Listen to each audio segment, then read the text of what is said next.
সময় এসেছে অগ্নি পরীক্ষা। তারা বাংলাদেশের সীমান্ত রক্ষা করবে, তারা ব্যাংক রক্ষা করবে, তারা বাংলাদেশের জনগণকে রক্ষা করবে।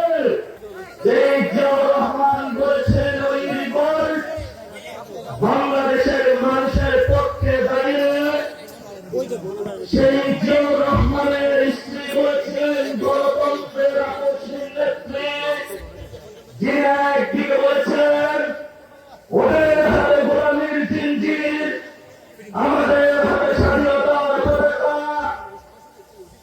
সেই রাজনীতি আজকে বাংলাদেশের জাতীয়তাবাদী স্লোগান তুলে আমাদের সীমান্তে বাংলাদেশের মানুষকে নাগরিকের মর্যাদা ক্ষুণ্ণ করে ভারতের হায়দ্রাবাদের মতো আরেকটি তালেবান রাষ্ট্রগানের কার্যক্রম চালাচ্ছে।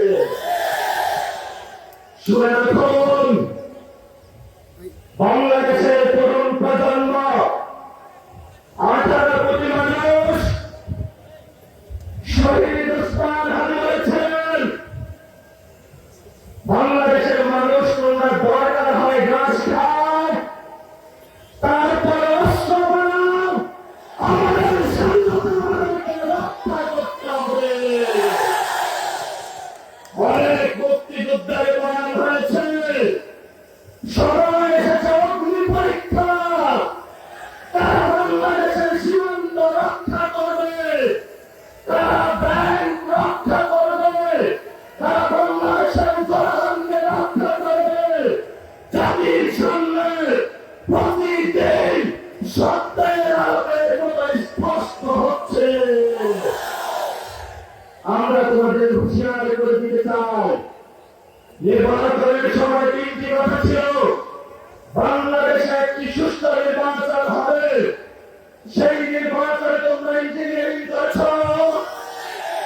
দেশপ্রেমিক জনতাকে যারা ঐক্যবদ্ধভাবে বাংলাদেশের পক্ষে ভোট দিয়েছিল, সেই জনগণকে ভোটা দিয়ে প্রতারণা করে দিল্লির সাথে মিলে বাংলাদেশের মানুষকে বঞ্চিত করে এখন গেরুয়া পতাকা আমরা বাংলাদেশের সীমানায় হাজির করেছ। বাংলাদেশ থেকে আমরা স্পষ্ট বলতে চাই, বাংলাদেশে আমরা কোন সীমান্তের হত্যাকাণ্ড সমর্থন করি না। বাংলাদেশের যা বলতে চায়, ভারত এবং বাংলাদেশের স্বপ্ন ভিন্ন। আমরা সেখানে প্রশ্ন করতে চাই, বাংলাদেশের